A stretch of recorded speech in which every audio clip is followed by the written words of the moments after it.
Amerika Birleşik Devletleri dünyada en çok göçmeni yaşadığı ülkedir. Dikkat edin, mülteci değil, göçmen. Yani çoğunluğu nitelikli olan birçok kişi daha iyi yaşam koşulları için bu ülkeye göç etti. Ve bugün sınırlarını açıp herkesi kabul edeceklerini söyleseler milyonlarca insan buraya göç eder. Fakat bu ülkede yaşayanların ise gitmek ve yaşamak istemediği bir eyalet var. Gelin Birleşik Devletler'in Orta Batı bölgesinde yer alan Wyoming'e yakından bakalım. 253 bin kilometrekarelik bir alan kaplayan Wyoming, toprak olarak Birleşik Devletler'in en büyük 10. eyaletidir. Bu kadar büyük bir alan kaplamasına rağmen yaklaşık 579 binli aynı zamanda en az nüfusa sahip eyalettir. Rakamları daha iyi anlamak için bizden karşılaştırmalı örnek vereyim. Wyoming'in kapladığı alan Türkiye'nin 1/3 kadardır. Burada nüfus yoğunluğu o kadar azdır ki aynı nüfus yoğunluğuna bizim ülkemiz sahip olsaydı nüfusumuz 1.800.000 olurdu. Wyoming politik olarak 1950'lerden bu yana muhafazakar bir eyalettir. Muhafazakarları temsil eden Cumhuriyetçi Parti 1968'den bu yana tüm seçimlerde bu eyalette birinci parti olarak çıkmıştır. Hatta 2016'daki seçimlerde Donald Trump, Wyoming'deki oyların %68'inden fazlasını aldı. Bu, Cumhuriyetçi Parti'nin tarihte bu eyalette aldığı en yüksek orandı. Ayrıca Trump'ın da oransal olarak en fazla oy aldığı yer oldu. Muhafazakar bir eyalet olduğu için siyahi insanların sayısı da çok düşüktür. Nüfusun %85'ini beyaz Amerikalılar, %10'unu Hispanikler, geri kalanını da diğer etnik kökenden insanlar oluşturur. Siyahi insanların oranı %2'den daha azdır. Wyoming'deki beyaz Amerikalıların çoğunluğu da Hristiyanlığın özgün bir yorumu olan Mormonluk tarikatına mensuptur. Mormonlar olarak anılan bu topluluk alkol ve kafeinli içecekler içmezler. Erkekler 18 yaşını geçtikten sonra bir misyonerlik görevine gönderilir ve inançlarını başka kişilere tanıtmaya çalışırlar. Çok genç yaşta evlenirler ve çok çocuk yaparlar. Evlerinde her ihtimale karşı bir sene yetecek kadar erzak ve yiyecek barındırırlar.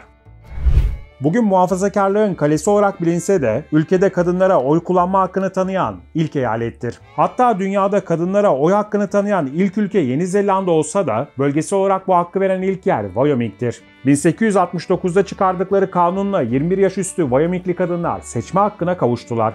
Bu kanunda kadınların seçilme hakkı yoktu. Fakat kamu görevlerinde yer alma hakkını da kazandılar. Örneğin bugün de eyalet yönetim binası önünde heykeli bulunan Esther Hobart Morris bu sayede Amerika'daki ilk kadın hakim oldu. 1800'lü yılların ortaları Amerika'da altına hücum olarak da bilinen batıya göçün yaşandığı dönemlerdi. Bazı tarihçiler bu göç döneminde bölgeye yeni yerleşimciler çekmek için Wyoming'li yöneticilerin kadınlara oy hakkı tanıdığını öne sürüyor.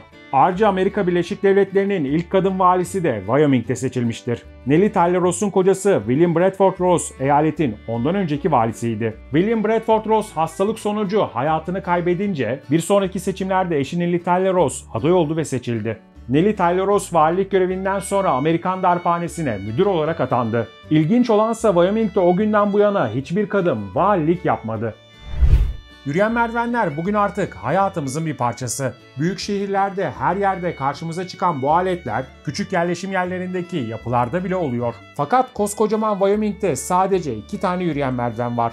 Yaygınlaşan ve ucuzlayan teknolojik imkanlar nedeniyle eyaletteki bu 2 yürüyen merdivenin de yeni olduğunu düşünebilirsiniz. Ama biri 1958'de, diğeri de 1979'da açıldı. 40 küsür yıldır burada başka hiçbir yürüyen merdiven yapılmadı. Eyalette nüfus yoğunluğunun az olması binaların geniş ve az katlı olmasını sağladı. Bu sebeple yürüyen merdiven yapmaya senelerdir ihtiyaç duymuyorlar. Halihazırdaki yürüyen merdivenlerin ikisi de banka binalarında bulunmaktadır. Wyoming 1800'lerden bu yana dinozor fosil avcıları için önemli yerlerden biri olmuştur. Özellikle eyaletin güneydoğusunda kazılan neredeyse her yerden dinozor kemiği çıkıyor. Bu kadar çok dinozor kemiği çıkınca da Thomas Boylan adlı yerel bir girişimci bunlardan bir yapı yapmaya karar verdi. Amacı turistik olarak dikkat çekici bir şeyler ortaya çıkarmak ve bölgeyi cazibe merkezi haline getirmekti. 1936 yılında çatısı hariç komple dinozor kemiklerinden oluşan kulübeden hallice tek katlı bir ev inşa etti. Fosil kabini denen bu kulübe için dünyanın en eski kulübesi lakabı takıldı. Ayrıca yaratılış müzesi ve eskiden yürüyen bina lakapları da bulunmakta. Fosil Kulübesi 2008 yılında Amerikan Ulusal Tarihi Yerler listesine eklendi. Amerika için tarihi önemi ve büyük sanatsal değeri olan öğeler ve yerler bu listeye ekleniyor. Ek olarak Wyoming eyaletinin resmi dinozoru da var. 1994'te ilkokul öğrencilerinin başvurusu sonrası Triceratops, Wyoming'in resmi dinozoru seçildi. Dünyanın en büyük 10 kömür madeninden 2 tanesi Wyoming'te yer alıyor. Black Thunder ve North Antelope Rochelle kömür madenleri Amerika Birleşik Devletleri'nin kömür ihtiyacının %40'ını karşılıyor. Eyalet tarihinin en karanlık olayının merkezinde de kömür madeni yatıyor. 1800'lerin sonlarında kömür madenlerinde çalışacak madenci açığını kapatmak için Çin'den çalışacak insanlar buraya davet edildi. 2 Eylül 1885'te bir grup beyaz kömür madencisi Rock Springs'teki Çinli iş arkadaşlarına saldırdı. 28 Çinli öldü, 18'i de ağır yaralandı. Ayrıca Çinlilerin yaşadığı 79 evde ateşe verildi. Olayın altında da Çinli madencilerin maaşlarının artırılmasını isteyen beyaz madencilerin grevine katılmayı reddetmeleri yatıyor. Bu olayın failleri hiçbir zaman ceza almadı.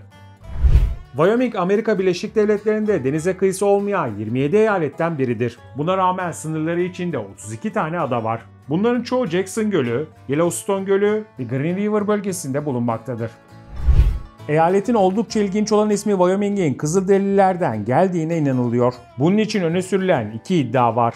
İlki, Wyoming kelimesinin Kızılderili dilinde büyük düzlükler anlamına gelen bir kelimenin kısaltması olduğudur. İkincisi de yine Kızılderili dilinde büyük nehir yatağı anlamına geldiğidir. Amerika Birleşik Devletleri suç oranlarının yüksek olduğu bir ülkedir. Bu sebeple insanlar yaşam alanlarında bireysel güvenlik tedbirlerini her zaman en üst seviyede tutarlar. Fakat Wyoming'de durum farklı.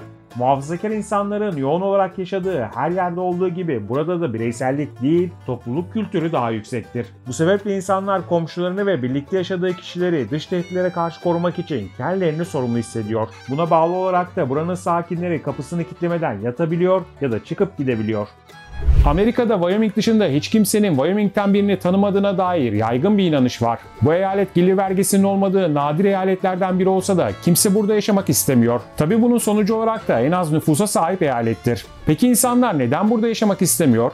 Bunun birkaç nedeni var. Öncelikli olarak buranın iklimi oldukça serttir. Kilometrelerce açık alanı olan eyalette kışlar çok sert geçer. Eylül'de kar yağmaya başlar ve genellikle bu yağış Mayıs ayına kadar devam eder. Sadece kar yağışıyla da değil, eyalet dinmeyen rüzgarlarıyla da meşhurdur. Eyaletin en büyük iki şehri Casper ve Cheyenne, kaldı ki bunlar ABD geneline göre küçük yerlerdir ve bu yerlerde lisans eğitimi veren üniversite yoktur. Eyaletin tek üniversitesi Colorado sınırında bulunuyor. Wyoming'in %48'inden fazlası merkezi, yani federal hükümete aittir. Çünkü Birleşik Devletler'in en büyük milli parkı Yellowstone'un büyük bir kısmı başta olmak üzere 7 tane milli parka ev sahipliği yapıyor burası. Hem bu milli parkların koruma altında olması hem de geri kalan alanın azlığı nedeniyle eyalet sanayi yatırımı çekemiyor. İklim ve toprak nedeniyle de büyük tarımsal üretime elverişli değil. Altyapı olarak ABD'nin en geri kalmış eyaletlerinden biridir. Ulusal otoyol ağının bir bölümü eyaletten geçse de büyük bir havalimanları yok. Küçük havalimanlarına da az sayıda sefer var. Birçok insan komşu eyaletteki Denver havalimanını kullanarak Wyoming'e gidip geliyor. Çünkü sadece Denver şehrinde Wyoming eyaletinin tümünden daha fazla insan yaşıyor. Tüm bunlar da Wyoming'i Amerika Birleşik Devletleri'nde kimsenin gitmek ve yaşamak istemediği eyalet yapıyor. Wyoming eyaletinin bayrağı kırmızı beyaz şeritlerle çevrili mavi bir zemin üzerinde eyalet mühürü olan bir bizon figüründen oluşmaktadır. İlginç olansa kırmızı renk hem buradaki ilk yerleşimciler olan Kızılderilileri hem de onları yerlerinden ederken hayatını kaybeden öncü yerleşimcilerin kanını simgeliyor. Beyaz da saflığın ve dürüstlüğün sembolüdür. Mavi ise sadakatin, adaletin ve erkekliğin sembolüdür. Amerika'daki en büyük bizon popülasyonu burada olduğu ve eyaletle özdeşleştiği için bizon figürü kullanılmıştır.